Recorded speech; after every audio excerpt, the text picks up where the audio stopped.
Hello everyone, আসসালামু আলাইকুম। Welcome to মা কুকিং হাউস।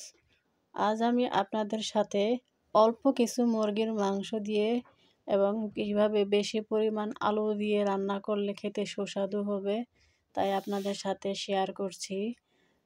যারা আমার ভিডিওটি দেখছেন প্লিজ দয়া করে লাইক দিয়ে ভিডিওটি দেখা শুরু করবেন এবং না টেনে সম্পূর্ণ ভিডিওটি দেখার অনুরোধ রইল। ভিউয়ার্স, পোলট্রির মাংসগুলো প্রথমে আমি খুব ভালোভাবে ধুয়ে নিয়েছি। ধুয়ে দুটি দারুচিনি, দুটি এলাচ, 1 চিমটি জিরা, ছোট সাইজের একটি রসুন এবং সামান্য একটু আদা ব্লেন্ড করে দিয়ে আমি মাখিয়ে নিয়েছি। সামান্য একটু হলুদ, একটু মরিচের গুঁড়া এবং লবণ দিয়ে এবং সবগুলো বাটা বা ব্লেন্ড করা মশলা দিয়ে পোলট্রি মুরগির মাংসগুলোকে মেখে নিয়েছি এবং কড়াইয়ের মধ্যে হাফ কাপ তেল দিয়ে তেলটি গরম হয়ে গেলে মুরগির মাংসগুলো ভেজে নিচ্ছি। পোলট্রি মাংস এইভাবে ভেজে রান্না করলে তাহলে মুরগির যে একটা ঘ্রাণ বা গন্ধ, সেই গন্ধটা থাকে না এবং খেতেও খুবই সুস্বাদু লাগে। মাংসটাকে খুব বেশি কড়া বা শক্ত করে ভাজবো না। প্রায় 2 মিনিটের মতো মাংসগুলোকে আমি সামান্য একটু ভেজে নিয়েছি। মাংসটা ভাজা হয়ে গেলে আমি চুলায় আরেকটি বড় সাইজের কড়াই বসিয়ে দিলাম। কড়াইয়ের মধ্যে থাকা পানিগুলো শুকিয়ে এলিয়ে দিয়ে দিলাম হাফ কাপ সয়াবিন তেল। তেলটি গরম হয়ে গেলে 1 চিমটি জিরা দিলাম। জিরাটি ভাজা হয়ে গেলে দিয়ে দিলাম 4টি দারুচিনি ও 4টি এলাচ। দারুচিনি এবং এলাচগুলো হালকা ভেজে নিলাম, খুব বেশি ভাজবো না।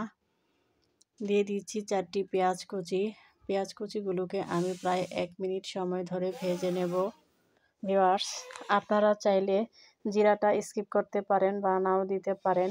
অনেকেই রেসিপির মধ্যে জিরা খেতে পছন্দ করেন না, তবে আপনারা অবশ্যই চেষ্টা করবেন তেলের মধ্যে জিরা ভাজা না দিলেও জিরাটা যেন ব্লেন্ড করে দেওয়া হয়, অথবা এমনি যে গুঁড়া জিরা পাওয়া যায় প্যাকেটের, এগুলোও দিতে পারেন। দারুচিনি এবং এলাচগুলো খুব বেশি কালচে করে ভাজা যাবে না, সামান্য একটু ভেজে নেব। খুব বেশি কড়া করে বা কালচে করে ভাজলে দারুচিনি এলাচের যে গন্ধ, সেই গন্ধটা থাকবে না এবং রেসিপিটাও খেতে সুস্বাদু হবে না। তাই খুবই সামান্য একটু দারুচিনি এবং এলাচগুলোকে ভেজে নিলাম। এ পর্যায়ে দিয়ে দিচ্ছি 6 থেকে 7টি কাঁচামরিচ কুচি এবং আলুগুলো আমি কেটে এভাবে টুকরো টুকরো করে নিয়েছি। আজ আমি অল্প মাংস দিয়ে এবং আলু দিলাম বেশি করে, মরিচও কম দিলাম যেহেতু আমার বাচ্চারা খাবে। বাচ্চারা এবং অসুস্থ রোগীদের জন্য অল্প ঝাল দিয়ে রান্না করলে তাদের স্বাস্থ্যের কোনো ক্ষতি হয় না। বাচ্চারাও খেতে পারে, রোগীরাও খেতে পারে কম ঝাল দিয়ে রান্না করলে।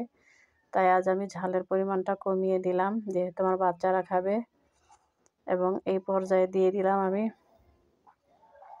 4টি দারুচিনি ও 4টি এলাচ আমি বেটে নিয়েছি। যেহেতু আমার ব্লেন্ডার মেশিন নাই, শিলপাটা দিয়ে বাটতে হয়, তাই আমি এদিকে আলু ভাজতে ভাজতেই 4টি দারুচিনি ও 4টি এলাচ ব্লেন্ড করে নিয়েছি এবং হাফ চামচ হলুদের গুঁড়া দিয়ে দিলাম। এরই ফাঁকে আমি বাকি উপকরণগুলো বেটে নেব। আর সামান্য একটু জিরা এবং একটি পেঁয়াজও আমি ব্লেন্ড করে নেব বা বেটে নেব। এদিকে আমি দিয়ে দিলাম 1টি পেঁয়াজ ও 1টি ছোট সাইজের রসুন যা আমি বেটে নিয়েছি, এগুলোও দিয়ে দিচ্ছি। আমি এদিকে রান্না করছি আর ব্লেন্ড করছি, রান্না করছি আর ব্লেন্ড করছি, তাতে আমার রেসিপিটা খুব তাড়াতাড়ি হয়ে যাবে। অল্প সময়ের মধ্যে রান্না করতে হলে অবশ্যই আপনারা এইভাবে ট্রাই করবেন। এদিকে রান্না করতে থাকবেন, এদিকে অবশিষ্ট বাকি কাজগুলো করতে থাকবেন। তো এই পর্যায়ে আমি ভেজে রাখা মাংসগুলোকে আরেকটু দিয়ে আরও প্রায় 2 মিনিটের মতো একটু ভেজে নিলাম। এখন আমি দিয়ে দিলাম সামান্য একটু পেঁয়াজ বাটা। পোলট্রির মাংসের মধ্যে পেঁয়াজ, রসুন, দারুচিনি, এলাচ, আদা এই উপকরণগুলো একটু ব্লেন্ড করে না দিলে মাংস খেতে স্বাদ হবে না এবং মাংসের গন্ধটাও থেকে যাবে। অবশ্যই আপনারা চেষ্টা করবেন পোলট্রির মাংস ভেজে রান্না করার জন্য। এই পর্যায়ে আমি আমার এই গ্লাস দিয়ে 2 গ্লাস পরিমাণ পানি এখানে দিয়ে দেব। আমি ক্যামেরার সামনে 1 গ্লাস পানি দিলাম, অফ ক্যামেরায় আমি আরও 1 গ্লাস পরিমাণ পানি দিয়ে রেসিপিটাকে বা তরকারিটাকে জাল করে নেব ভিউয়ার্স। ঢাকনা দিয়ে ঢেকে আমি কমপক্ষে আরও 10 মিনিট মিডিয়াম টু লো আঁচে জাল করে নেব। ফিরে এলাম 10 মিনিট পর। ভিউয়ার্স দেখুন আমার রেসিপিটি হয়ে গেছে, আলুগুলো সিদ্ধ হয়ে এসেছে। এদিকে আমি 2টি কাঁচামরিচও অফ ক্যামেরায় দিয়ে দিয়েছিলাম। ভিউয়ার্স ভিডিওটি যদি ভালো লাগে অবশ্যই চ্যানেলটি সাবস্ক্রাইব করবেন।